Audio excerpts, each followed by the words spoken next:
Pantai Karanghawu terletak di Kecamatan Cisolok, Kabupaten Sukabumi, Jawa Barat. Disebut Karanghawu sejarahnya karena di lokasi ini terdapat tumpukan batu karang yang bentuknya menyerupai hawu atau tungku. Namun, di balik keindahannya, pantai ini juga memiliki nuansa mistis. Mitos di kalangan masyarakat pun mengaitkan keramat ini dengan penguasa pantai selatan, Nyi Roro Kidul. Tak jauh dari lokasi bibir pantai terdapat dua bukit, yaitu Gunung Winarum dan Gunung Rahayu. Konon, di gunung tersebut pun terdapat beberapa makam yang dikeramatkan, yang lebih jelasnya akan dijelaskan oleh Kang Maman di dalam cerita. Berhubungan dengan pantai Karanghawu dan keramat Gunung Winarum, ada sebuah cerita kiriman narasumber yang berkaitan dengan persaingan rumah makan. Rumah makannya kalah saing karena diguna-guna tanah kuburan, dan akhirnya ia disarankan untuk ikut ritual di Gunung Winarum dan di Sumur 7 Karanghawu. Bagaimana kisahnya? Simak videonya sampai selesai. Dadang sampai meringkuk menutup mata. Lalu terdengar suara Aki Hasan yang membentak. Jajah barut petak gelap saketi. Selepas Dadang, giliran Mary, istrinya Dadang, yang waktu itu lagi hamil 4 bulan. Mary pun melakukan hal sama seperti yang dilakukan Dadang suaminya. Inilah kesesatan yang tak sengaja Dadang lakukan. Bukan masalah tempatnya, tetapi apa yang Dadang lakukan itu tidak sejalur. Lisan baca sholawat, tapi hati malah meminta ke makhluk, ke Ratu Pantai Selatan. Ini bertolak belakang, tak boleh. Ketika lisan meminta kepada Allah, maka harus selaras dengan hati, barulah doa itu akan tersampaikan.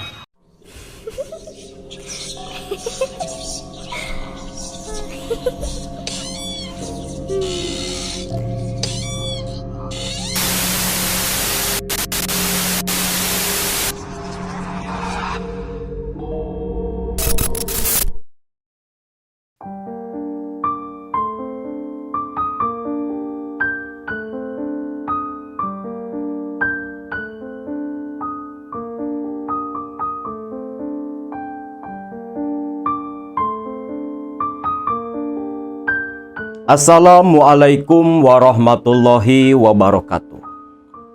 Kisah kali ini dikirim oleh salah satu narasumber kita, Baraya KMS dari Sumedang.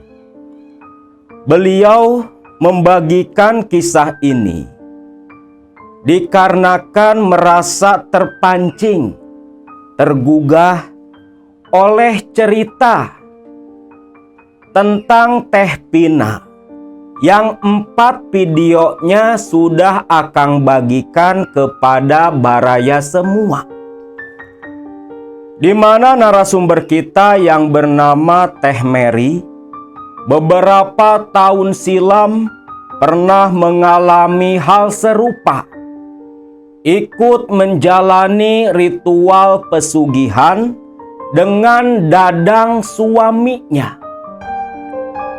Kisah ini bermula beberapa tahun yang lalu, sekitar tahun 2013, di sebuah pinggiran jalan Kabupaten Sumedang, ada sebuah rumah makan yang tidak terlalu besar. Rumah makan yang lebih mirip seperti warteg.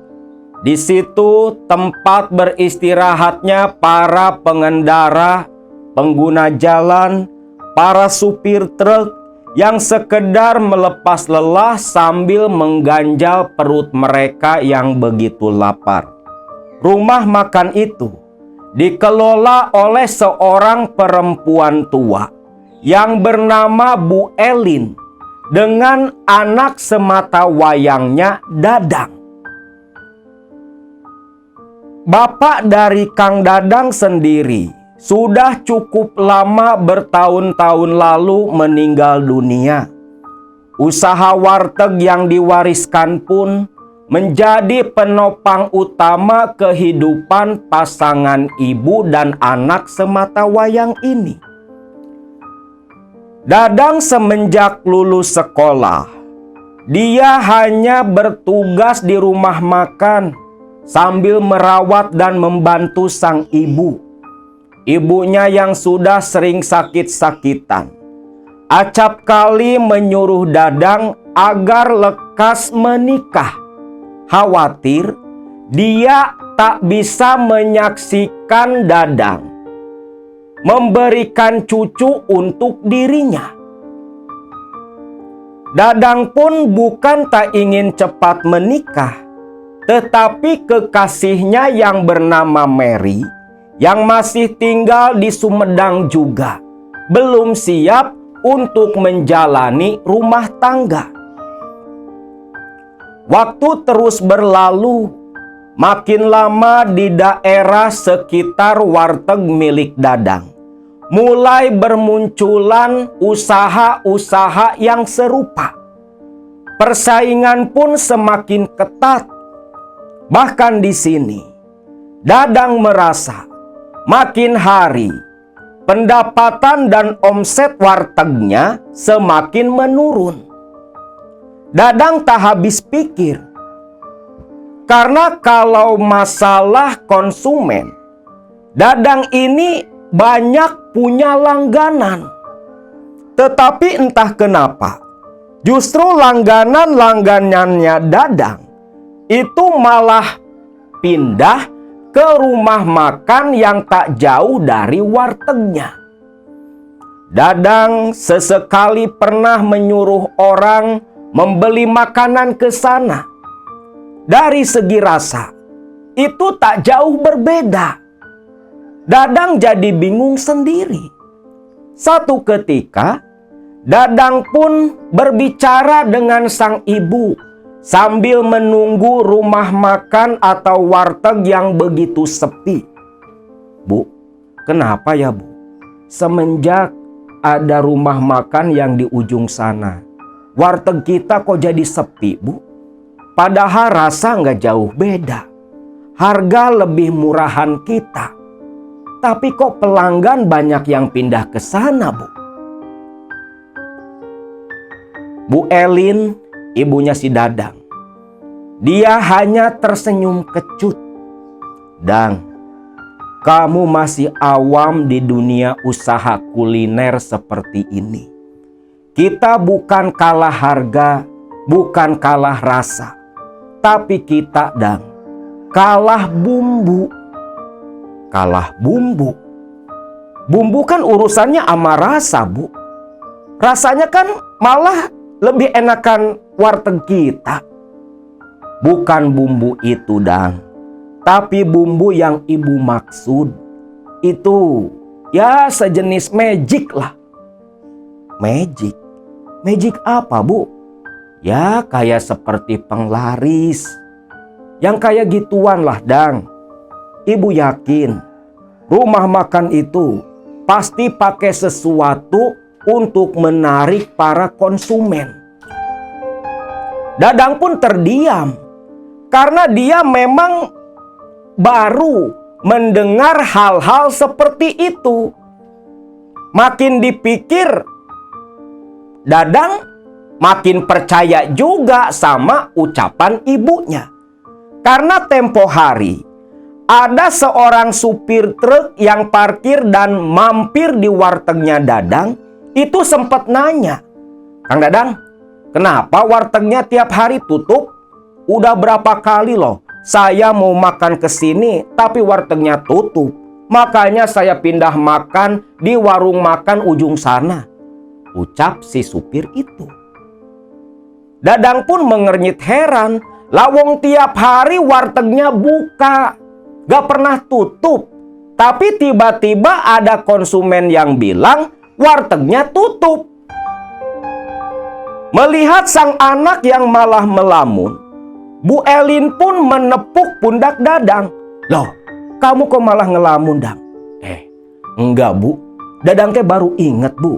Seminggu lalu, supir truk langganan kita itu sempat cerita, Bu. Katanya warteg kita ini tutup. Padahal kan tiap hari warteg buka, Bu. Dadang jadi nggak ngerti, Bu. Kenapa ya? Dang, Ibu yakin ini pasti ada yang menjahili warteg kita. Itu salah satu buktinya. Warteg buka kelihatan tutup. Apa mungkin, Bu, pemilik rumah makan baru itu yang jahilin kita? Yo jangan suudon, Dang. Jangan suudon. Hal seperti itu tak bisa dibuktikan. Tapi kalau saran Ibu, cobalah kamu cari orang pintar buat bantu melepas dampak buruk kiriman orang ke warteg kita. Cuman itu satu-satunya cara. Dadang pun bingung sendiri harus kemana nyari orang pintar sesuai permintaan sang ibu. Hari demi hari berlalu, warteg semakin parah. Bahkan uang tabungan sedikit demi sedikit mulai terpakai untuk modal. Karena lauk yang tak laku tentunya malah menjadi sampah. Satu ketika ibunya Dadang menyuruh Dadang menemui seseorang, masih orang Sumedang, diundang untuk mengobati guna-guna di warung mereka. Dadang pun nurut. Pergilah ke alamat yang diberikan sang ibu. Namun ternyata ketika si dukun diundang dijemput datang, sudah melakukan ritual. Namun tetap saja tak ada perubahan yang berarti. Memang sehari 2 hari sampai 1 minggu warteg rame. Tapi kesananya ya seperti biasa, jadi sepi lagi. Dan itu semakin berlanjut. Hampir 1 tahun lamanya usaha Dadang itu semakin terpuruk dan diambang kebangkrutan. Namun Dadang dan ibunya tak putus asa. Mereka tetap yakin suatu saat nanti warteg itu akan kembali jaya seperti di masa lalu. Singkat cerita, tepat di tahun 2014, bulan Desember, Dadang yang 1 bulan lalu melamar Mary kekasihnya, akhirnya melangsungkan pernikahan di bulan Desember itu. Pernikahan Dadang dan Mary begitu sederhana. Selepas menikah, Dadang dan Mary pun tinggal di rumah warisan milik Mary. Jadi Mary istrinya Dadang itu sama-sama anak yatim pula. Udah pada nggak punya bapak. Sedangkan ibunya Mary yang bernama Rodiah itu punya rumah sendiri. Hanya terhalang 1 RT dari rumah yang diwariskan kepada Mary anaknya. Selepas menikah dengan Mary, Mary pun dilibatkan oleh Dadang untuk ikut membantu mengelola usaha rumah makan yang makin hari makin terpuruk dan hampir bangkrut. Berbagai jenis ikhtiar sudah Dadang lakukan. Sampai hari itu, Dadang yang sudah kehabisan modal, dia bingung harus buka usaha apa lagi. Karena kalau menutup rumah makan atau mengganti dengan usaha lain, Dadang masih ragu. Karena basicnya dia memang di warteg. Saat itu Dadang di dalam kamar, duduk melamun menyandar di ranjang. Pikirannya menerawang, keningnya berkerut. Seperti yang sedang melamunkan sesuatu yang begitu berat. Mary yang masuk ke dalam kamar melihat kondisi sang suami yang seperti itu. Dia pun bertanya, "Kang, Akang teh kenapa? Kayak yang lagi bingung. Akang mikirin apa?" Tanya Mary begitu penasaran. Begini Mer, semenjak ibu meninggal 4 bulan lalu, terus terang saja, Akang makin sini makin putus asa Mer. Uang tabungan sudah habis. Usaha kamu tahu sendiri. Sehari cuma 2-3 orang yang beli. Kedukun mah udah capek Akang teh. Tapi tetap saja nggak ada perubahan. Paling rame seminggu doang. Kesananya sepi lagi. Akang bingung Mer. Harus bagaimana? Untuk kerja atau usaha lain. Terus terang saja. Akang teh nggak mau. Takut gagal. Takut gak berhasil. Karena basic Akang sedari muda itu ya di warteg Mer. Jadi maksud Akang teh, Akang sudah gak ada modal. Iya Mer, Akang udah gak punya modal. Gimana coba? Bantu Akang mikir Mer, ucap si Dadang. Mary hanya terdiam mendengar keluhan sang suami. Sampai akhirnya Mary pun menyarankan Dadang untuk pinjam uang saja buat modal usaha. Namun Dadang sendiri bingung mau pinjam kemana. Dan harus pakai jaminan apa? Lah wong rumah makan itu sudah dipakai anjungan ke bank. Bekas berobat sang ibu yang walaupun ibunya tak tertolong dan meninggal beberapa bulan lalu. Kamu ini Mer, hutang ke bank aja kan udah nunggak. Ditambah Akang sudah nggak ada jaminan buat pinjam uang. Ke bank pun nggak bisa. BI checking Akang pasti jelek Mer. Ya Allah Kang, kan nggak perlu ke bank juga. Gimana kalau kita pinjam uang ke Pak Somad Kang? Pak Somad? Pak Somad yang mana Neng? Itu loh Kang, Pak Somad yang rumahnya deket balai desa. Ya Allah Mer, kamu nyuruh Akang pinjem uang ke rentenir? Gila kamu. Ya elah Kang, habis mau pinjam kemana lagi? Mer, kalau pinjam uang ke Pak Somad, mau pakai jaminan apa? Tahu sendiri bunganya aja 10%. Gede Mer. Dan itu tiap bulan pasti berlipat ganda. Kang, kalau masalah untuk jaminan, Akang tinggal jaminkan saja sertifikat rumah kita. Rumah kita? Maksudmu rumah kamu ini Mer? Ya iyalah Kang. Rumah mana lagi? Ya paling rumah Mary Kang. Mary ridho Kang. Mary ikhlas. Ini kan buat masa depan kita juga. Akang gadaikan saja. Akang jaminkan ke Pak Somad. Dadang pun terdiam menimang-nimang. Sampai akhirnya, karena Mary yang ikhlas meminta Dadang menjaminkan rumah si Mary, Dadang pun setuju. Dan keesokan paginya, Dadang langsung menemui si Pak Somad, rentenir yang cukup terkenal di kampung mereka, bermodalkan sertifikat rumah milik istrinya.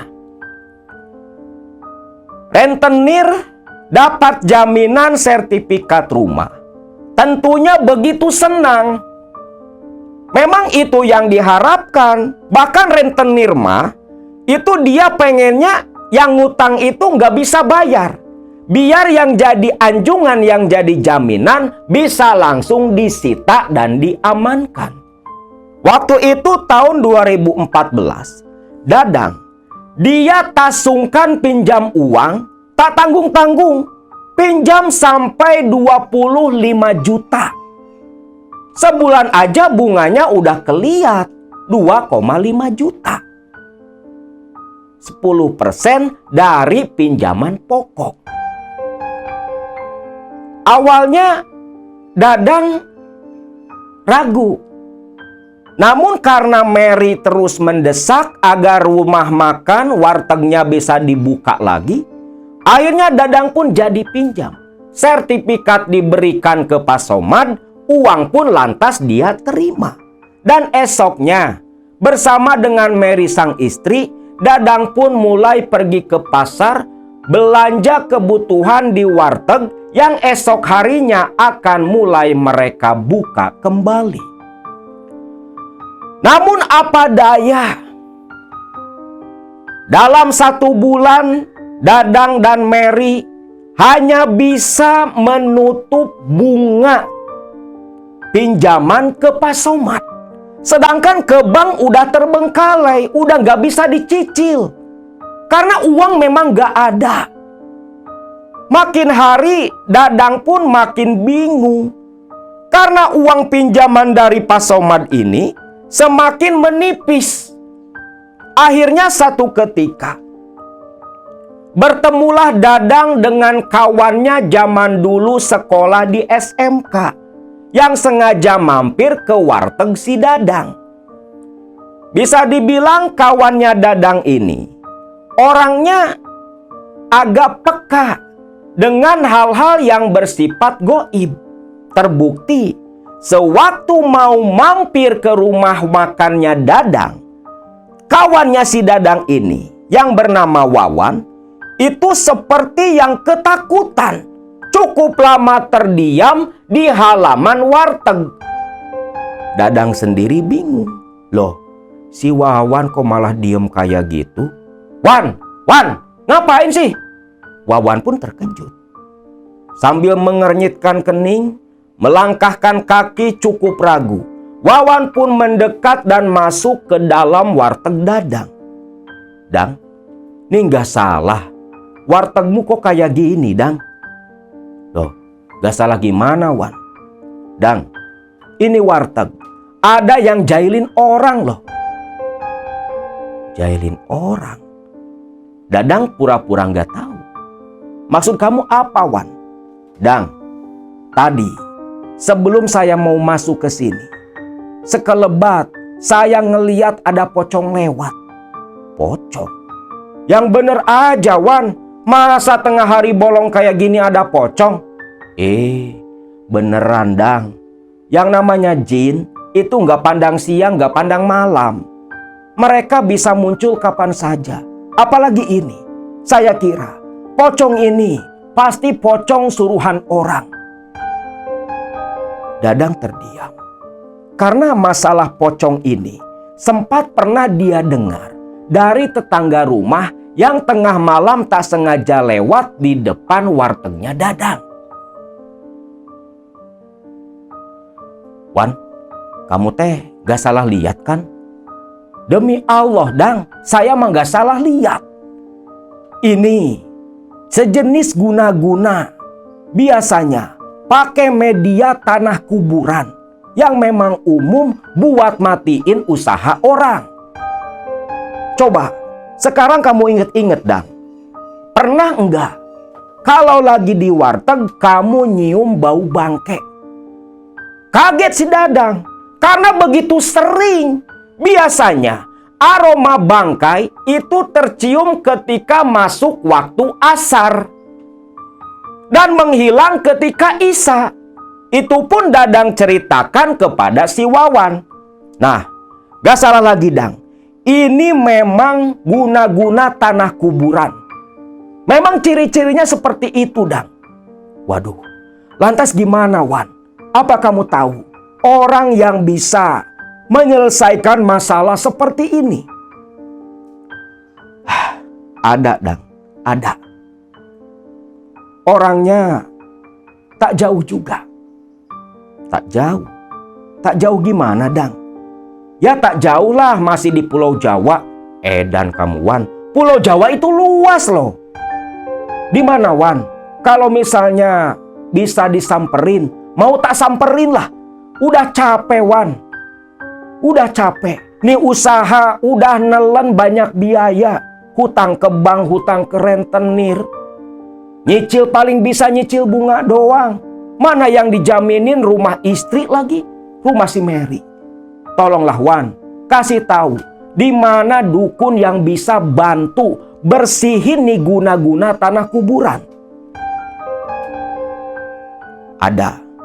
Ada seorang sesepuh yang pernah saya datangi dulu, Dang. Namanya Aki Hasan. Dia tinggal di daerah Ciamis. Kalau kamu mau, Dang, nanti bisa saya antar ke sana. Sekalian, saya juga mau meminta sesuatu kepada Aki Hasan, ucap Wawan saat itu.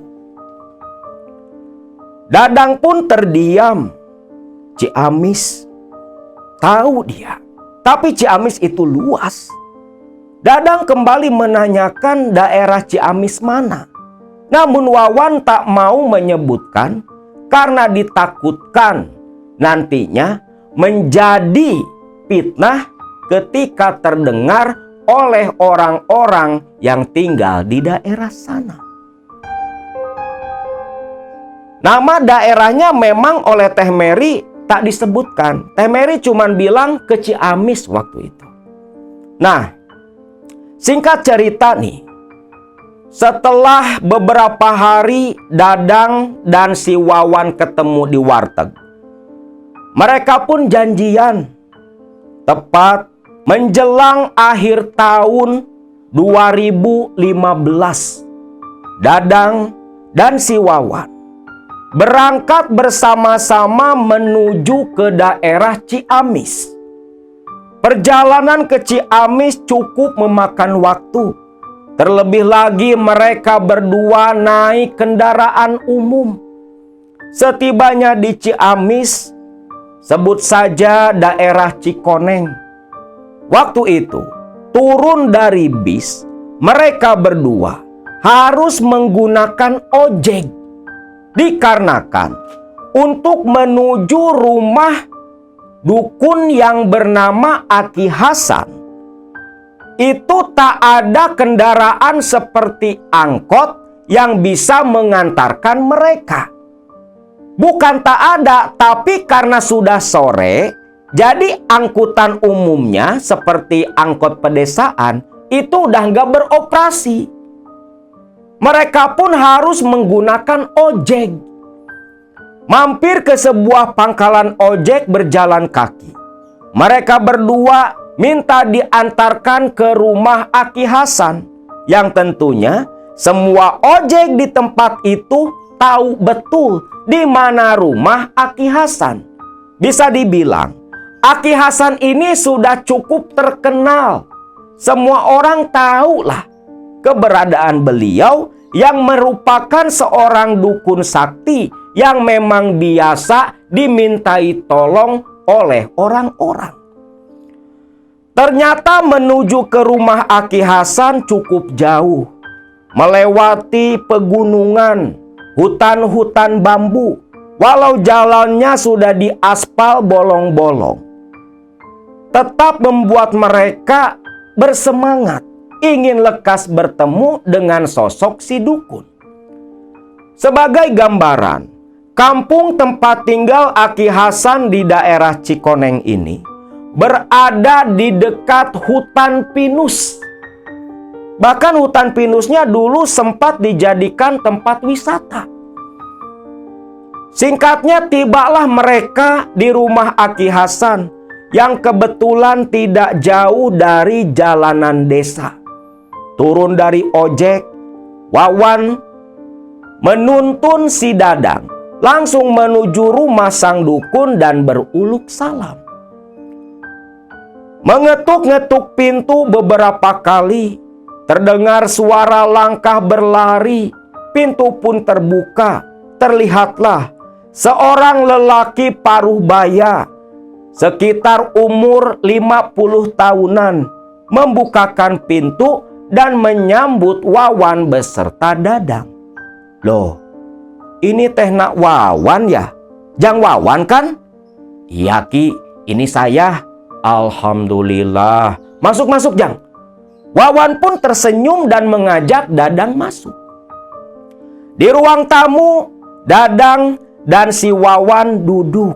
Hawa terasa begitu dingin. Karena memang di ujung pegunungan. Tak lama Aki Hasan pun datang menyuguhkan minuman. Lalu di situ, sambil berbasa-basi, Dadang disuruh Wawan untuk menyampaikan keluhannya, konsultasi tentang masalah usaha. Jadi begini Ki, saya diajak sama Wawan ke sini. Terus terang saja, saya ada perlu sama Aki. Oh, ada perlu. Ada perlu masalah apa? Ceritakan saja, barangkali Aki bisa bantu. Begini Ki, saya punya rumah makan di Sumedang Ki. Tapi rumah makan saya sudah 2 tahun ini sepi banget Ki. Hutang udah di mana-mana lah Ki. Hutang ke bank udah nggak bisa kebayar. Hutang ke rentenir juga ada. Tiap bulan cuman bayarin bunga. Kata Wawan waktu dulu mampir ke warteg saya Ki. Katanya, warteg saya ada yang jahilin. Dan memang sih Ki, di Sumedang juga saya udah sering ngondang dukun, ngondang supranatural, paranormal. Tapi nggak ada yang sanggup menolong saya Ki. Katanya, yang jahilin saya terlalu dekat. Jadi selepas diobati langsung ditembak lagi Ki. Oh gitu ya. Ada fotonya nggak? Foto? Foto apa Ki? Ya foto rumah makannya Jang Dadang. Biar Aki periksa dulu. Lalu Dadang pun buka HP. WA ke istrinya Mary. Minta agar difotokan rumah makannya itu dari depan. Sambil menunggu kiriman foto dari Mary, Wawan pun bergantian dengan Dadang menanyakan sesuatu. Cuman si Wawan ini lebih ke konsultasi tentang keilmuan, ilmu kebatinan yang dulu pernah Wawan pelajari di sana. Setengah jam kemudian WA pun masuk dari Mary. Nah ini Ki, baru sampai Ki. Langsung dibuka sama Aki Hasan. Dipandang begitu lekat. Astagfirullahaladzim. Gak salah lagi. Memang benar. Rumah makan kamu Jang Dadang. Ini, ya Allah. Ini bukan cuma satu jenis loh. Maksud Aki gimana Ki? Maksud Aki, ini bukan hanya guna-guna tanah kuburan. Ada yang lain juga. Dan bukan hanya dari satu orang. Sepertinya orang yang menjahili kamu ini meminta bantuan beberapa orang dukun untuk menghancurkan usaha kamu. Waduh. Lantas saya harus bagaimana Ki? Terus terang Ki, rumah makan ini tumpuan saya satu-satunya Ki. Kalau sampai disita sama bank, saya harus usaha apa Ki? Tolonglah Ki, tolong saya. Aki Hasan pun tersenyum. Namun karena azan maghrib sudah terdengar, Aki Hasan pun menyuruh mereka sholat maghrib bergantian. Sedangkan dirinya langsung menuju ke kamar tempat dia sholat dan tirakat. Menunaikan sholat maghrib sambil menerawang mencari solusi untuk rumah makannya si Dadang. Menjelang Isya, Ki Hasan baru keluar dari kamar khususnya. Langsung nyamperin Dadang dan si Wawan. Ki Hasan pun mulai mengatakan solusi untuk rumah makan Dadang agar bisa bangkit kembali. Begini Jang Dadang, insya Allah Aki sanggup buat ngurus rumah makan Jang Dadang. Hanya saja harus Aki yang datang langsung ke sana biar cepet beres. Waduh, kalau masalah itu sih gak masalah Ki. Kira-kira mau kapan Ki? Masalah waktu sih gampang. Cuman ada syarat-syarat yang harus dipenuhi, Nak Dadang. Aki perlu madat. Madat. Madat itu apa, Ki? Ya seperti candu. Bisa dibilang menyan lah, menyan Turki, menyan Arab. Itu buat media ritual Aki nanti. Sekaligus dengan beberapa bahan lain untuk sesaji yang nanti mungkin Aki sediakan saja dari sini. Kira-kira berapa, Ki? Untuk madat itu Aki biasanya beli langsung ke Cirebon. Harganya variatif, cuman yang paling bagus sekitar 1,5 juta. Itu dijamin gak akan gagal. Ya sudah gini aja lah, Ki. Kira-kira untuk keseluruhannya Aki Hasan butuh duit berapa? Biar langsung saya sediakan hari ini juga, Ki. Baik, sebentar. Aki Hasan pun mulai menghitung dengan jari-jari keriputnya. Di total-total, kata Aki Hasan, itu semuanya sekitar 3 juta lebih. Dadang pun setuju, karena yakin Aki Hasan bisa bantu. Terlebih langsung direkomin sama si Wawan sahabatnya. Pikiran Dadang, gak mungkin dong Wawan mau menjerumuskan dia. Selepas setuju, Dadang pun minta diantar ke ATM. Akhirnya anak Aki Hasan lah yang mengantarkan Dadang malam itu juga. Ngambil uang ke ATM di Ciamis kota. Lalu selepas itu diserahkan langsung ke Aki Hasan. Dan keesokan paginya, Dadang beserta Wawan pamitan pulang kembali ke Sumedang. Sedangkan Aki Hasan berjanji akan datang ke Sumedang hari Kamis minggu depan. Singkat cerita, hari Kamis sekitar jam 10 pagi. Ternyata memang betul. Aki Hasan datang pakai motor Supra dibonceng sama anaknya. Hebat nih Aki Hasan. Dari Ciamis motoran sampai ke sini. Gak pegel apa? Pikir Dadang ketika menyambut kedatangan Aki Hasan. Dadang memang sempat dikabari selepas subuh tadi oleh anak si Aki Hasan ini. Nah, ketika Aki Hasan tiba di depan warteg milik Dadang, dia terbelalak kaget. Mirip seperti dulu waktu Wawan datang berkunjung. Benar-benar. Ini memang begitu banyak kiriman orang. Namun, ketika berbicara dengan Dadang, Aki Hasan bertanya, "Jang Dadang, rumah makan yang di ujung sana itu milik siapa?" "Oh itu orang Sumedang juga, Ki." "Memang kenapa, Ki?" "Kurang ajar. Terus terang, gak salah lagi.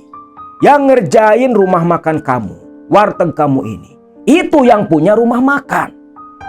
Sepertinya dia merasa tersaingi oleh wartegmu." "Wah, yang bener, Ki." Masa Aki bohong? Tapi kamu asal cukup tahu saja, hal seperti ini tak bisa dibuktikan kalau dibawa ke ranah hukum. Kita main magic aja. Dia main magic, kita balas pakai magic juga. Pokoknya malam ini Aki akan melakukan ritual pembersihan, pemagaran, sekaligus membuat penglaris untuk rumah makanmu ini, ucap Ki Hasan. Dadang pun senang dan begitu penuh harap. Lalu Aki Hasan disuruh istirahat di dalam warteg, menunggu waktu malam tiba, di mana nanti malam ritual akan dimulai oleh Aki Hasan.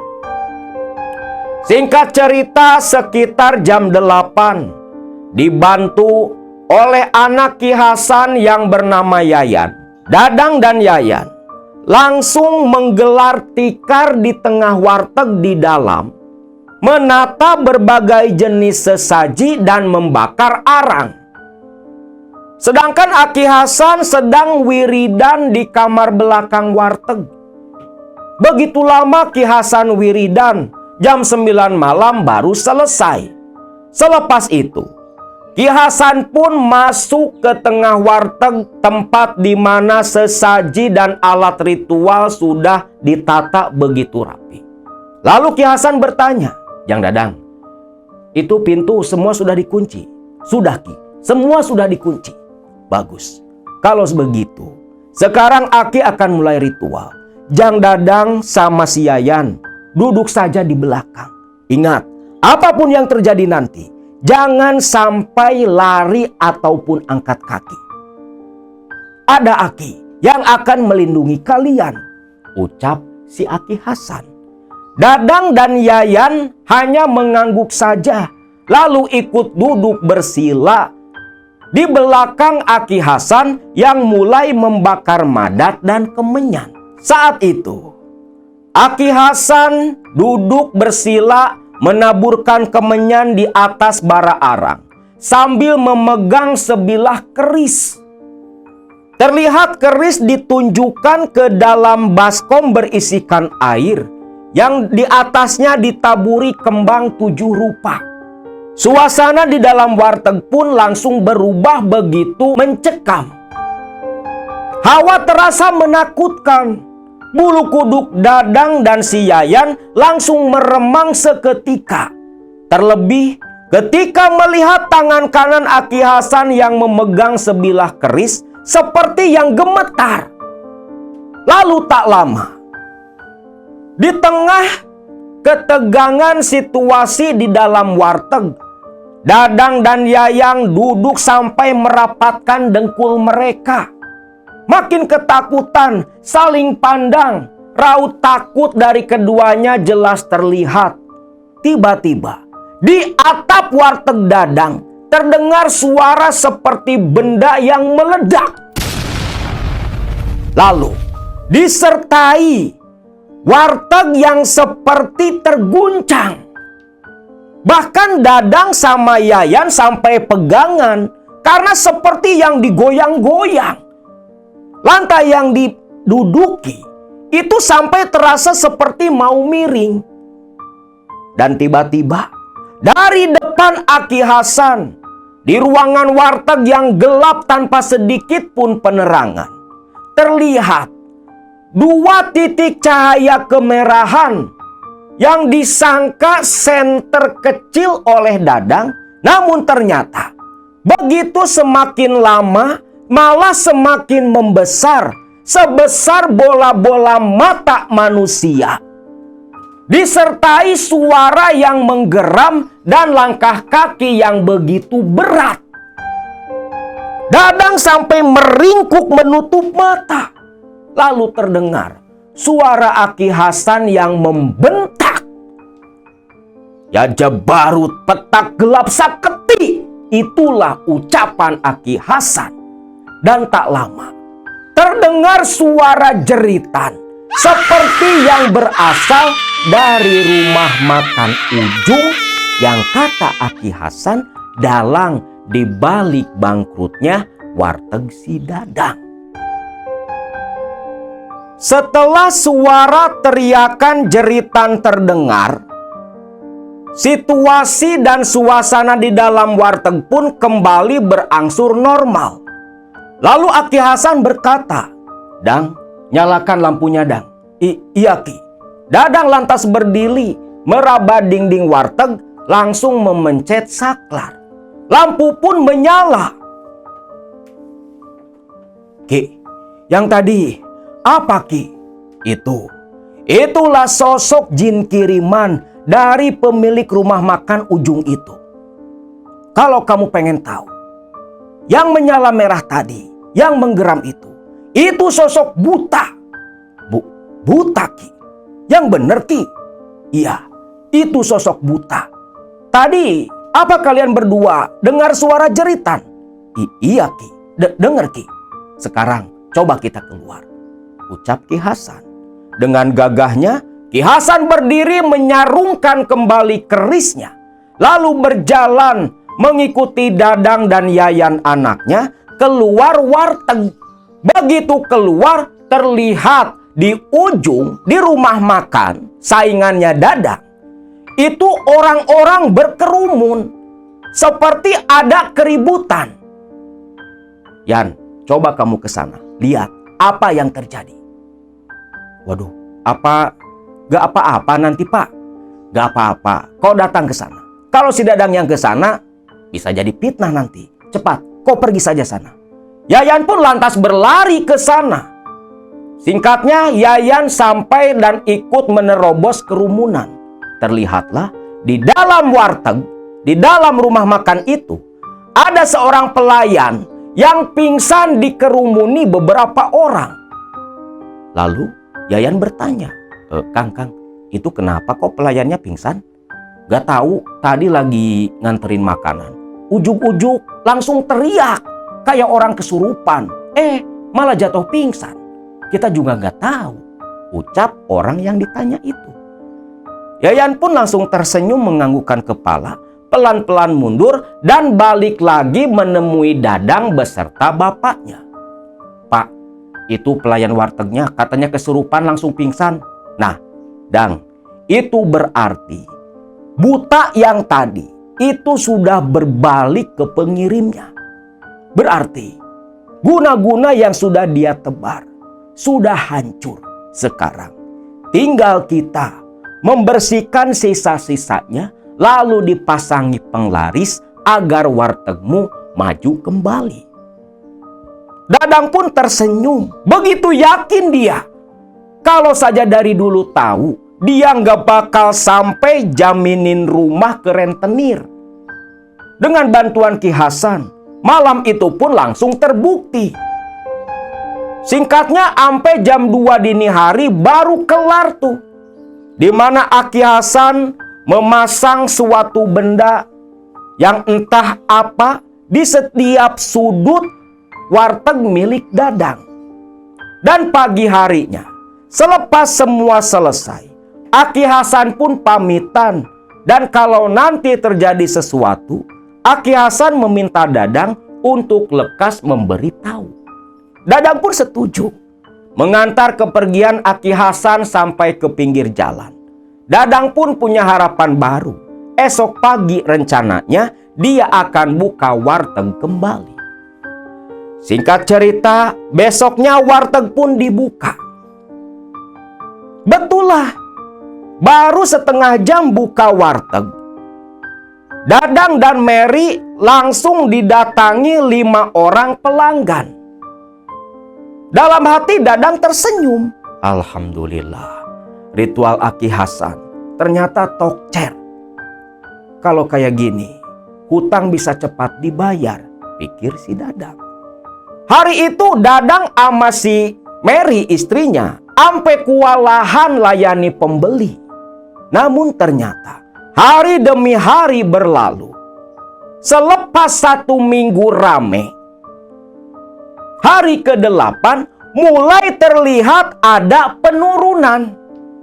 Sampai genap 20 hari rumah makan Dadang, wartegnya itu jadi sepi kembali. Mary sampai bertanya-tanya, Kang, ini teh kenapa? Kemarin udah rame kok sekarang jadi sepi lagi, Kang. Kalau dihitung-hitung, cuman 20 harian loh, Kang. Gak tahu, Mer. Akang juga bingung. Coba Akang ingat-ingat. Dulu Aki Hasan bilang apa? Dadang terdiam. Barulah sadar. Dia sempat mendengar pesan dari Aki Hasan sebelum pulang. Kalau terjadi sesuatu, harus lekas memberitahu. Dadang pun langsung ngambil HP. Namun sayang, nomor milik si Yayan, anak Ki Hasan, gak bisa dihubungi. Akhirnya, selepas berdiskusi dengan Mary, Dadang pun berencana ke Ciamis sendiri, langsung menemui Aki Hasan ke rumahnya. Maka 2 hari kemudian, Dadang pun pergi sendirian karena dia sudah tahu jalan. Setibanya di Ciamis, biasa langsung naik ojek. Di rumah Aki Hasan, selepas tiba, Aki Hasan agak bingung melihat Dadang kembali. Belum genap 1 bulan udah balik lagi. Loh, Jang Dadang? Iya Ki. Bagaimana warteg sekarang? Itulah Ki, ada masalah Ki. Ya sudah, di dalam saja ceritanya. Dadang pun mengikut masuk ke dalam. Dadang cerita, memang dulu selepas diurus Aki Hasan, warteg langsung rame. Sampai dia bisa nyicil lagi ke bank, bisa bayar angsuran ke rentenir pula. Namun, hanya 20 hari warteg bertahan dan langsung sepi kembali. Astagfirullahaladzim. Ya sudah, begini saja. Nah Dadang tunggu saja. Aki mau tirakat sebentar. Aki mau ritual. Aki jadi penasaran juga. Apa sebenarnya yang terjadi? Padahal warteg kamu itu sudah Aki pasangi pagar goib yang paling kuat. Jarang bisa ketembus sama santet guna-guna rendahan. Gak tahu Ki. Coba Aki periksa lagi lah Ki. Aki Hasan hanya tersenyum. Lantas bergegas ke kamar tirakat. 5 menit kemudian bau asap kemenyan tercium ke ruang tamu. Pertanda Aki Hasan memulai ritual. Cukup lama Aki Hasan di kamarnya. Hampir 1 jam. Tak lama Aki Hasan keluar dengan wajah yang cukup pucat pasi. Seperti yang begitu kelelahan. Butiran-butiran keringat sebesar jagung menetes di kening Aki Hasan. Dadang pun mengernyit heran. Loh, Aki kenapa Ki? Kayak yang kecapean. Parah. Betul-betul parah. Sebentar. Biarin Aki ngopi dulu. Ucap Ki Hasan. Yang langsung mengambil cangkir kopi. Dia minum seketika. Dadang makin penasaran. Jadi gimana Ki? Begini Jang Dadang. Ternyata yang punya rumah makan itu dia pakai pesugihan. Pakai pesugihan? Yang bener Ki. Itulah yang baru Aki dapatkan selepas ritual tadi. Si yang punya rumah makan itu ikut pesugihan buto ijo. Apa kau masih ingat sosok buta yang datang waktu Aki ritual di sana? Nah, itulah salah satu kiriman dari sana. Aki kira cuma parewangan dukun. Ternyata memang itu buto ijo dari tempat pesugihan yang dipuja sama yang punya rumah makan. Ditambah lagi Jang Dadang, yang diserang bukan wartegnya. Justru sekarang yang kena serangan dari pemilik rumah makan itu istrimu sendiri, Mary.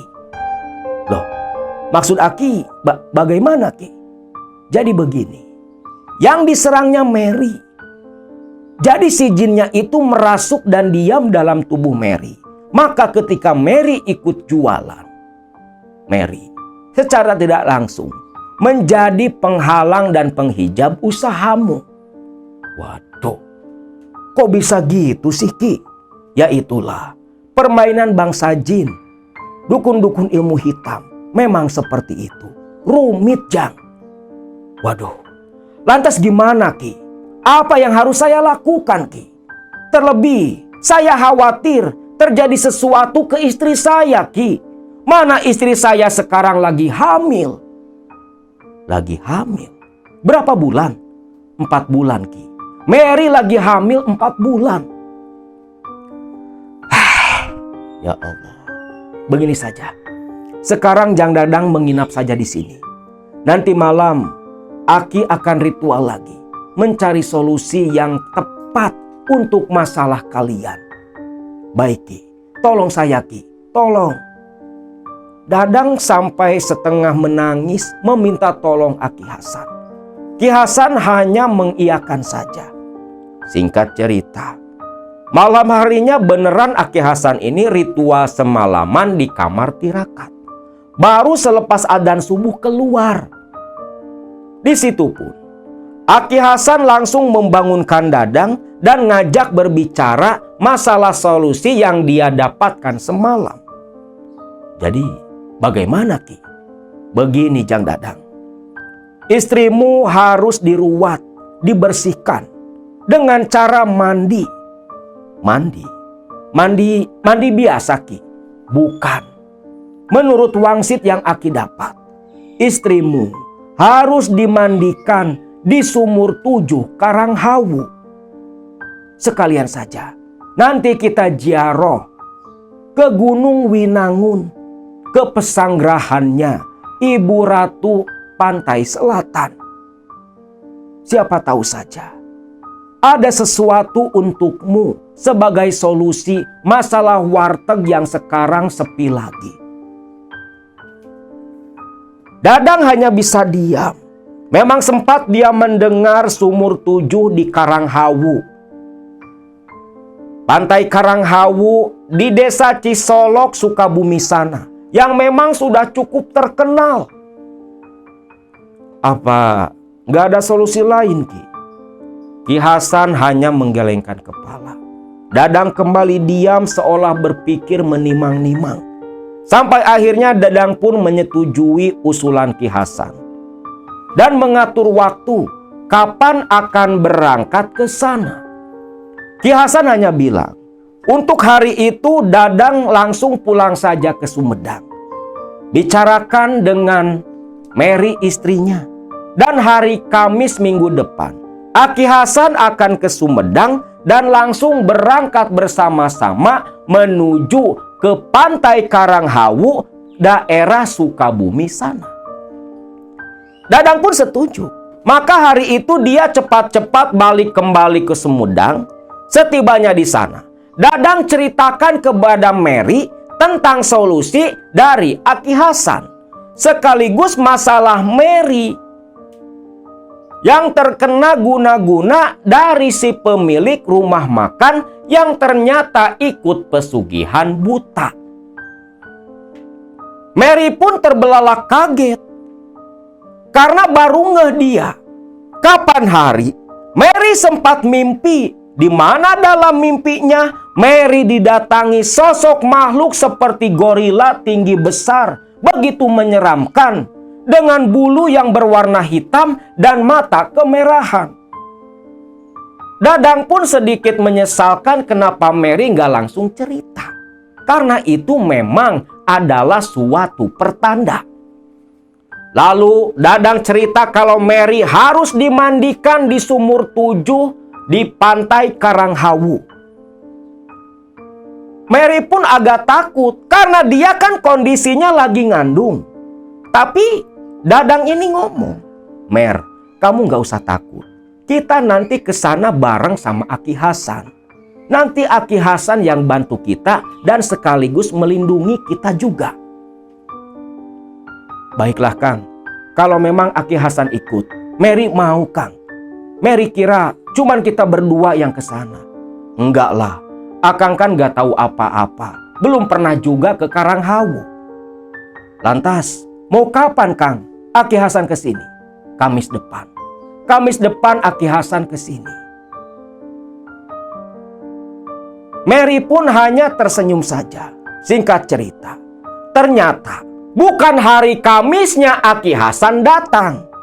Aki Hasan turun dari bis tepat di depan wartegnya Dadang malam Kamis jam 10 malam.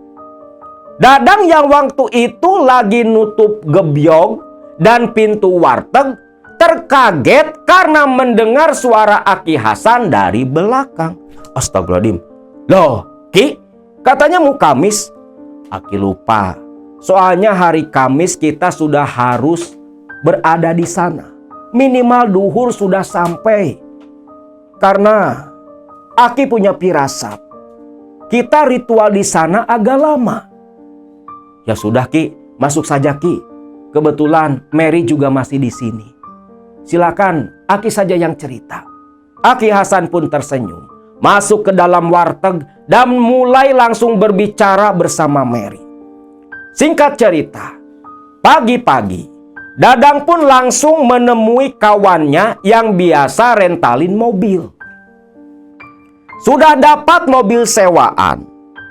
Jam 8 pagi itu, Dadang, Ki Hasan dan Mary istrinya langsung saja meluncur ke Sukabumi. Yang mereka tuju adalah Pantai Karanghawu. Perjalanan ke sana memakan waktu 4-5 jam. Dadang bawa mobil agak pelan karena Mary yang sedang hamil. Tiba di sana sekitar jam 1 siang. Mobil pun disimpan di parkiran. Terdengar suara gemuruh ombak Pantai Karanghawu. Mary pun terpukau menatap gulungan ombak di kejauhan. Lantas mereka istirahat di sebuah warung sambil melepas lelah dan bertanya-tanya tentang keberadaan juru kunci dari keramat Karanghawu, keramat Gunung Winangun. Keramat Gunung Winangun tepat berada di pinggiran jalan, berdiri di atas sebuah bukit. Gerbang gapuranya terlihat begitu jelas. Selepas diberi arahan oleh pemilik warung, Dadang, Aki Hasan, dan Mary bersama-sama memasuki gapura dan meniti satu persatu anak tangga. Ketika menaiki anak-anak tangga, Dadang pun langsung bertanya ke Aki Hasan, "Ki, kita mau kemana dulu, Ki?" "Kita sekarang menuju tempatnya juru kunci. Kita minta izin dulu ke beliau, sekalian konsultasi tentang masalah ini." "Juru kunci? Aki tahu siapa juru kuncinya." Ki Hasan tersenyum. "Aki tahu, soalnya dulu Aki sering pula ke sini. Aki biasanya tirakat di pesanggrahannya Ibu Ratu Pantai Selatan. Kita akan menemui Ibu Haji Ocon. Beliaulah juru kunci di keramat Gunung Winangun ini." Perlu baraya semua ketahui, di Gunung Winangun, keramat Karanghawu, itu ada beberapa makam. Di antaranya makam Eyang Rembang Sanca Manggala, makam Eyang Lendra Kusuma, makam Eyang Jalak Mata Makuta, makam Raden Syekh Hasan Ali, lalu makam Kanjeng Ratu Dewi Roro Kidul, Ratu Pantai Selatan, dan Ibu Nyai Mayang Nagasari. Itulah tokoh-tokoh yang makamnya berada di keramat Gunung Winangun. Lalu dari Gunung Winangun turun ke bawah ke pinggiran pantai. Disitulah tempat keberadaan Sumur 7 Karanghawu yang begitu terkenal. Singkat cerita, sampailah mereka bertiga. Terlihat sebuah plang yang menempel di dinding. Ibu Hajah Ocon. Setibanya di situ, Aki Hasan pun melihat seorang perempuan tua mengenakan baju kebaya hijau dan kerudung hijau pula. "Assalamualaikum, Bu Hajah." "Waalaikumsalam." Bu Hajah pun menoleh. Hasan ini teh?" "Iya, Bu Haji, ini saya Hasan." Alhamdulillah, udah bertahun-tahun atuh Hasan teh nggak kesini. Sok, masuk dulu. Bawa siapa itu?" "Biasa Bu Hajah, bawa pasien. Lagi butuh bantuan." "Oh, iya. Sok, duduk dulu. Jang, bikinin kopi. Ada tamu agung dari Galuh nih, dari Ciamis." Ucap Ibu Hajah Ocon kepada seorang lelaki di sana. Jadi Bu Hajah Ocon ini selaku juru kunci, dan di situ pun dia punya warung, tempat biasa para peziarah istirahat. Tak lama kopi pun disediakan. Walau udah ngopi tadi di bawah, tapi Aki Hasan begitu senang diberi kopi sama Ibu Hajah Ocon ini. Lalu di situ Ibu Hajah Ocon bertanya tentang keperluan Aki Hasan membawa sepasang suami istri pasiennya. "Jadi begini Bu Haji, Saya bawa 2 pasien ini dari Sumedang. Mereka suami istri, Jang Dadang sama Neng Mary. Lalu Ki Hasan ceritakan apa yang menimpa mereka berdua perihal usaha. Oh, jadi Pak Hasan dapat wangsit, disuruh bawa mereka berdua ke sini? Iya Bu Haji. Ya sudah, kalau seperti itu, ambil wudhu dulu. Selepas wudhu, kita langsung ke atas ke makam. Kita tawasulan dulu di sana. Baru selepas tawasulan, langsung saja bawa ke sumur 7. Ucap Hajah Ocon.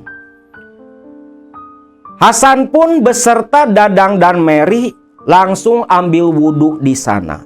Lantas bersama dipimpin oleh si juru kunci menuju ke makom di tempat keramat Gunung Winangun. Setibanya di sana, Ibu Hajah Ocon pun menunjuk ke sebuah bangunan di sebelah kanan. Nah, yang itu pesanggrahan Ibu Ratu Roro Kidul, Ratu Pantai Selatan. Nanti kalau ada wangsit bisa di sana. Sekarang kita ziarah dulu. Singkatnya, tibalah di depan pemakaman, makam-makam keramat para tokoh di masa lalu.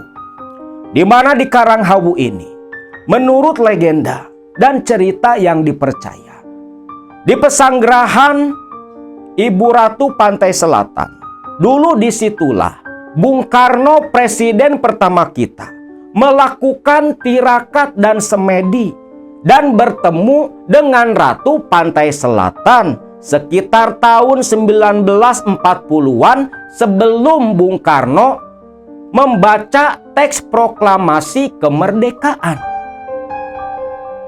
Singkatnya, Bu Hajah Ocon langsung memulai tawasulan selepas Aki Hasan membakar beberapa dupa dan menaburkan kembang 7 rupa. Ketika sedang tawasulan dipimpin Bu Hajah Ocon, Dadang dan Mary begitu khusyuk. Saking khusyuknya, mereka teringat akan usaha yang hancur, hutang yang banyak. Mereka pun meneteskan air mata, dalam hati berdoa dan meminta agar dengan wasilah ziarah ke sana, mereka berdua usahanya bisa bangkit kembali seperti dulu. Cukup lama tawasulan di sana. Selepas selesai, Bu Hajah Ocon pun berbalik menatap ke arah Aki Hasan. Namun di sini ada yang berbeda. Raut wajah juru kunci itu seperti yang berubah. Suaranya pun ketika berkata-kata itu nadanya agak berat. Hasan, sekarang bawa mereka berdua ke sumur 7. Kau mandikan di sana. Kau pimpin sendiri. Dan ingat, selepas kau mandikan mereka, kau tirakatlah di karang kursi untuk meminta petunjuk. Hasan yang sadar kalau ada yang masuk melalui tubuh juru kunci, dia pun dengan hikmat menunduk dan menganggukkan kepala menyetujui perintahnya. Singkat cerita, selepas itu Aki Hasan langsung menuntun Mary dan Dadang turun ke bawah. Untungnya Mary memang bawa baju ganti di dalam tas, sebagian ada di mobil. Turun melewati anak-anak tangga, terlihatlah sumur 7 yang melegenda. Sebenarnya sumur 7 ini bukanlah sumur. Bahkan di masa lalu keberadaannya justru tidak berdampingan atau tidak ada, kecuali hanya makam keramat di Gunung Winangun. Hanya saja, menurut cerita juru kunci, dulu ada rombongan dari Bandung datang ke sana mau mandi.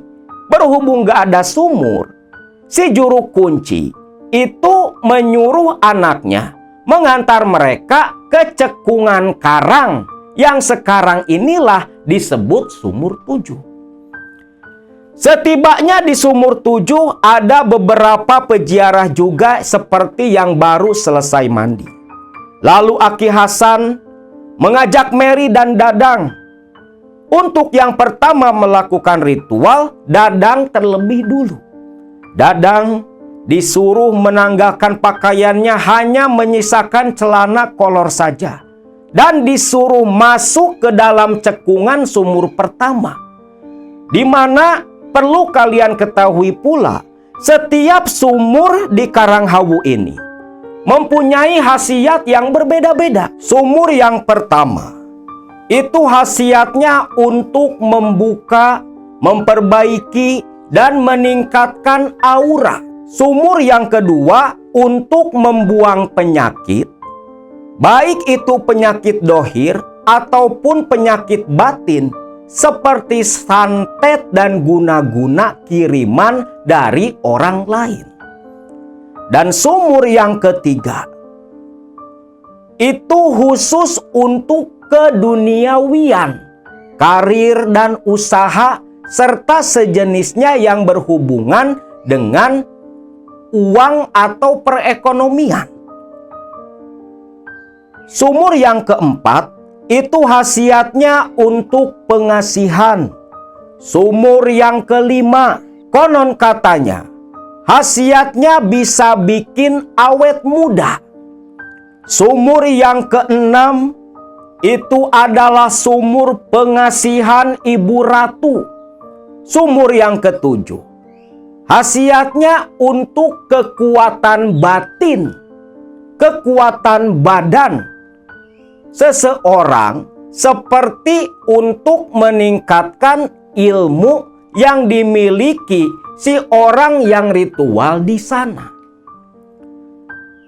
Selepas menjelaskan semua fungsi-fungsi tiap sumur, lalu Aki Hasan menyuruh Dadang jongkok di pinggiran sumur pertama. Lantas dia menaburkan bunga. Lalu telapak tangan Ki Hasan diletakkan di permukaan air dan dia mulai membaca doa. Selepas itu, Dadang pun disuruh mencuci muka sebanyak 3 kali. Selesai di sana, lanjut ke sumur kedua. Hanya saja di sini Dadang disuruh menenggelamkan diri sebanyak 3 kali. Begitu pula di sumur keempat, kelima, keenam, dan 7. Hanya saja di sumur ketujuh ini, yang lokasinya terpisah dari sumur 1 sampai 5, berada di seberangnya, Dadang disuruh menenggelamkan diri sebanyak 7 kali, agar tubuhnya tak mempan ketika mendapat serangan santet dari saingannya. Selepas Dadang, giliran Mary, istrinya Dadang, yang waktu itu lagi hamil 4 bulan. Mary pun melakukan hal sama seperti yang dilakukan Dadang suaminya.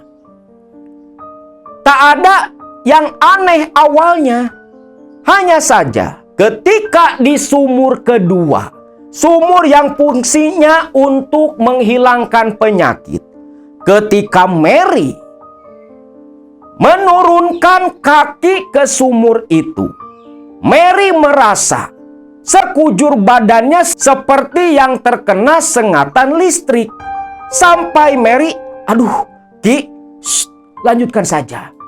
Itu sudah reaksi, berarti memang betul di tubuhmu ada yang tak beres. Lakukan saja Mer.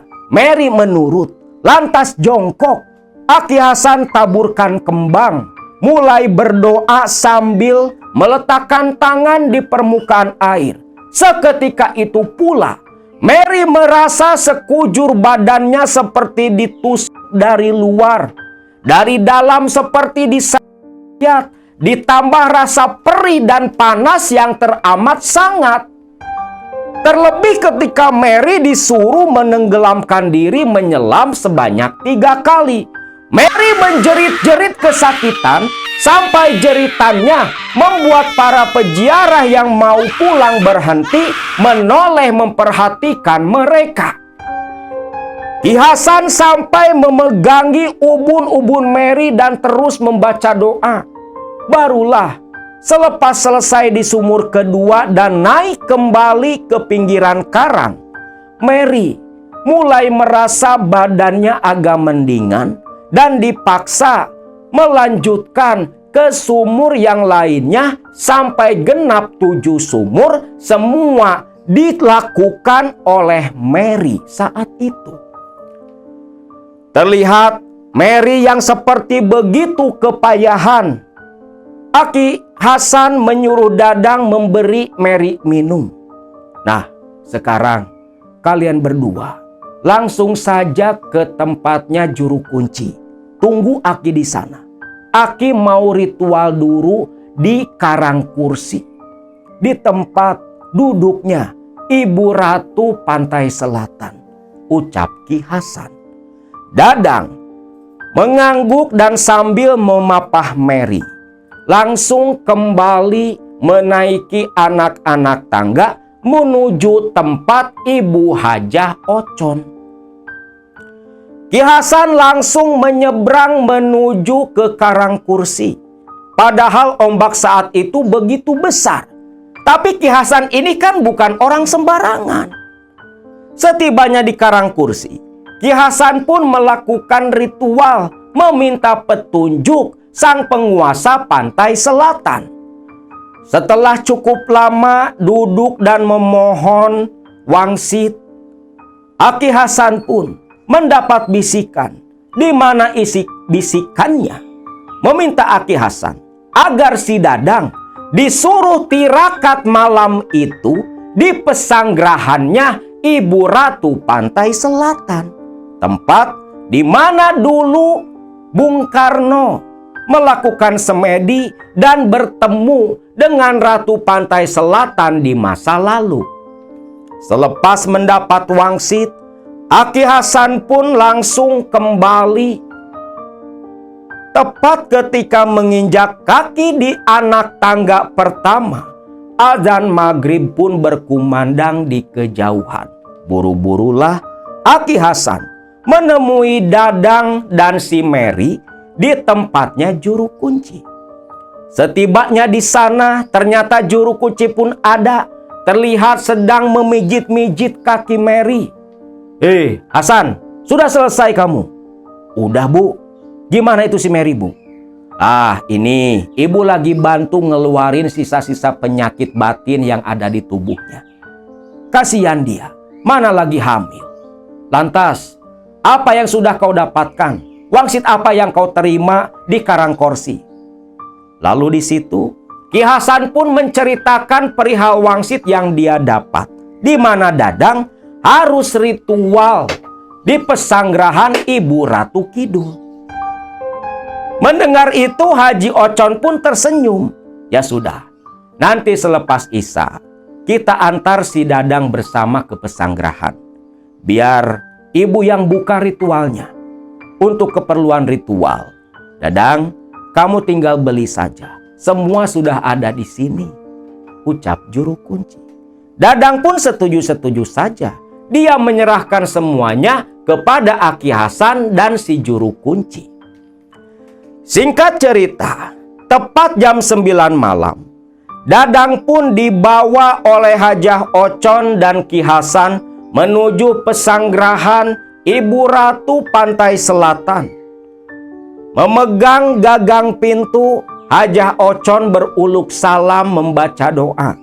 Pintu dibuka, aroma dupa dan minyak yang begitu wangi langsung menyeruak menerpa hidung mereka. Lalu Dadang beserta Ki Hasan mengekor di belakang masuk ke dalam. Lalu duduk bersimpuh di depan sebuah kuburan. Ternyata di dalam pesanggerahan itu pun ada kuburan pula yang katanya disebut petilasannya Ibu Ratu Nyi Roro Kidul, Nyi Blorong, dan Eyang Gentar Bumi. Wallahu a'lam bishawab. Lalu di dalam ruangan itu pula ada kursi dan meja beserta foto dan lukisan. Lukisan Ibu Ratu Pantai Selatan yang begitu indah. Dan di kursi yang ada di dalam ruangan itulah tempat duduknya Bung Karno dulu ketika bercengkrama dengan Ibu Ratu Pantai Selatan. Ibu Hajah Ocon memimpin tawasul dan berdoa. Selepas semua selesai, Ibu Hajah Ocon berbalik dan menasehati Dadang. Jang Dadang, sekarang Jang Dadang tirakat di sini. Perbanyak solawat, munajatlah dalam hati, meminta pertolongan kepada Allah dengan wasilah karomahnya Ibu Ratu Pantai Selatan. Mudah-mudahan masalah Jang Dadang bisa selesai. Dadang pun tersenyum mengangguk dan tak lupa meminta dorongan doa dari juru kunci dan Aki Hasan sendiri. Selepas itu, Aki Hasan dan juru kunci pun keluar meninggalkan Dadang sendiri di dalam ruangan. Ruangan yang begitu gelap, hanya ada cahaya dari dupa yang menyala. Itu pun tak bisa menerangi ruangan itu. Disitulah Dadang duduk bersila semedi seorang diri. Lisannya tak henti mengucapkan sholawat, namun hatinya malah meminta ke Ratu Pantai Selatan agar bisa sukses dan bangkit kembali dari keterpurukan. Inilah kesesatan yang tak sengaja Dadang lakukan. Bukan masalah tempatnya, tetapi apa yang Dadang lakukan itu tidak sejalur. Lisan baca sholawat, tapi hati malah meminta ke makhluk, ke Ratu Pantai Selatan. Ini bertolak belakang, tak boleh. Ketika lisan meminta kepada Allah, maka harus selaras dengan hati, barulah doa itu akan tersampaikan. Kalau yang seperti Dadang lakukan, itu doa, malah sampainya ke bangsa siluman. Namun Dadang yang tak tahu, dia terus saja melakukan hal itu. Awalnya tidak terjadi hal apapun. Hanya samar-samar suara demburan ombak di kejauhan. Namun makin lama, Dadang mulai merasakan suasana mulai berbeda. Suasana mencekam, hawa terasa dingin menusuk tulang. Bulu kuduk mulai meremang, seolah Dadang merasakan ada kehadiran makhluk lain di dalam ruang pesanggrahan. Tak cukup sampai di situ. Ketika malam semakin larut, Dadang mulai mencium aroma-aroma wewangian yang tak ada ketika awal pertama ritual. Bahkan hawa atau bau aroma laut itu tercium pekat di dalam ruangan itu. Seperti bau garam dari air laut yang dikeringkan. Lalu, Dadang, dia mendengar suara pintu pesanggrahan yang ditutup Hajah Ocon itu pelan-pelan terbuka. Dan ada suara langkah kaki yang masuk ke dalam. Langkah kaki itu begitu jelas, berjalan di atas lantai, di atas karpet, berjalan mendekat. Bahkan ketika lewat tepat di samping Dadang, kain yang seperti dikenakan orang itu dikibaskan dan menerpa wajah Dadang. Aromanya begitu wangi. Suara langkah kaki itu terus berjalan seperti yang memutari Dadang. Sampai tiba-tiba suara kursi terdengar seperti yang bergerak. Awalnya pelan, namun makin lama kursi yang ada di situ seperti yang dimainkan diseret-seret mengelilingi ruangan pesanggrahan. Bahkan sempat si kursi seperti dibenturkan ke tubuh Dadang. Di situ Dadang betul-betul ketakutan. Suara dan kursi yang dipindah-pindah belum berhenti. Malah terdengar suara deruan ombak yang begitu kencang seperti ombak berada dalam ruangan. Dan muncul suara alunan gamelan. Suara kursi, suara ombak, suara lantunan gamelan bersatu menjadi satu kesatuan, menimbulkan suasana semakin menakutkan, membuat Dadang tubuhnya gemetar. Lisannya berhenti membaca sholawat. Dia ketakutan. Namun entah sudah jam berapa, di tengah Dadang yang sedang betul-betul takut saat itu, tiba-tiba saja ada suara senandung perempuan dari arah tempat kursi berada. Seolah ada perempuan yang memang duduk di sana bersenandung seperti yang berniat mengganggu munajat dan semedinya Dadang. Namun senandung yang datang tiba-tiba dan lenyapnya pun seketika membuat Dadang kebingungan. Suasana yang tadinya ribut di dalam kamar pesanggerahan, ruang pesanggerahan, itu langsung hening sehening-heningnya sampai tak terdengar suara apapun di telinga Dadang. Sampai akhirnya di kejauhan terdengar samar-samar lantunan suara adzan. Dan tak lama pintu pesanggerahan pun terbuka dan terdengar suara Hajah Ocon dengan Aki Hasan yang membangunkan Dadang. Yang ternyata saat itu sudah jam 4 lebih waktu subuh, waktu selesainya tirakat Dadang di kamar atau di ruangan pesanggerahan. Lalu Dadang pun membuka mata. Hajah Ocon dan Aki Hasan mendekat. Ki Hasan langsung membakar dupa ditancapkan. Hajah Ocon pun bertawasulan seolah menutup ritualnya Dadang hari itu. Selepas semua selesai, ketika hari sudah terang, Hajah Ocon berjalan mendekat ke arah meja dan kursi, lalu mengambil sesuatu dari sana dan disodorkan kepada Dadang. Dadang, ambillah ini. Kau nanti sampainya di Sumedang, masukkan ke dalam kantung kain putih dan simpan di laci tempat kamu menyimpan uang. Yang disodorkan Hajah Ocon itu kuncup kembang kantil. Yang kemarin di situ nggak ada apa-apa. Ini dari siapa, Bu Hajah? Itu pemberian dari Ibu Ratu. Semoga bisa jadi wasilah usahamu kembali bangkit. Dadang pun tersenyum, bahagia dalam hati.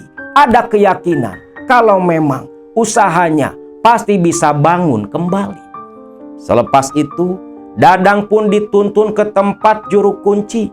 Dan sebelum pulang, Hajah Ocon memberi Dadang 2 botol air aqua, yang dimana airnya itu air yang sudah didoakan, dan meminta kepada Hasan setibanya di Sumedang air itu ditaburkan mengelilingi rumah makan. Hari Jumat itu Dadang dan Ki Hasan pun kembali pulang ke Sumedang. Sesampainya di Sumedang, Aki Hasan langsung menaburkan air pemberian juru kunci keramat Gunung Winangun Karanghawu, ditebarkan di sekeliling rumah makan.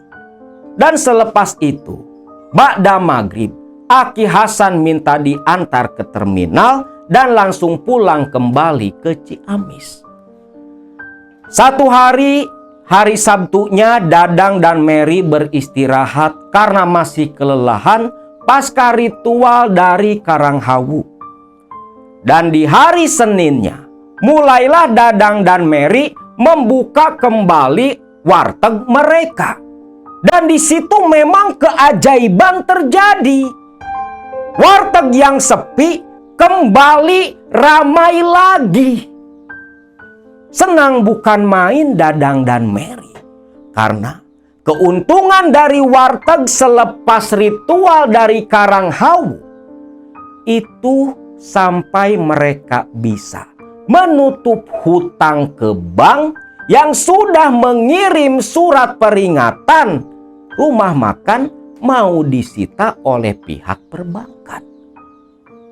Hanya dalam tempo beberapa bulan, gak sampai 3 bulan. Pasca dari Karang Hawu, hutang ke bank lunas, tersisa hanya hutang ke rentenir yang belum bisa Dadang bayar. Dan itu akan Dadang lunasi nanti selepas uang kembali terkumpul. Karena saat itu Dadang lebih fokus untuk merenovasi rumah makannya agar para konsumen merasa nyaman. Dan Dadang betul-betul yakin kalau apa yang dia alami dan dia dapatkan saat itu dengan Mary, usaha yang kembali lancar, uang yang mudah masuk ke dompet mereka, dia yakin, betul-betul yakin itu semua adalah hasil ziarah tirakat di pesanggrahan Ibu Ratu Pantai Selatan, di Pantai Karang Hawu, di Keramat Gunung Winangun. Itu semua betul-betul Dadang yakini. Dan Dadang melupakan kalau apa yang dia terima sebenarnya atas seizin Allah Subhanahu wa Ta'ala. Namun itulah manusia. Ketika mendapat kesenangan, mereka akan lupa. Tetapi ketika dalam kondisi terpuruk, justru Tuhanlah yang selalu mereka salahkan. Nah, itulah kisah yang dibagikan oleh Teh Mary. Sebagian dari perjalanan hidupnya yang pernah melakukan ritual, yang termasuk ritual pesugihan terselubung di Pantai Karang Hawu, di Keramat Gunung Winangun, Sukabumi sana. Dan ingat, untuk kalian semua, kalau mau berziarah ke tempat-tempat seperti itu, berziarahlah saja dengan niat mendoakan mereka yang dikuburkan di sana. Doakan mereka, jangan malah berdoa kepada mereka meminta sesuatu seperti yang Dadang lakukan. Karena tanpa disadari, hal seperti itu menjerumuskan kita kepada kelakuan syirik, menduakan Tuhan, menduakan Allah, satu-satunya yang harus kita sembah.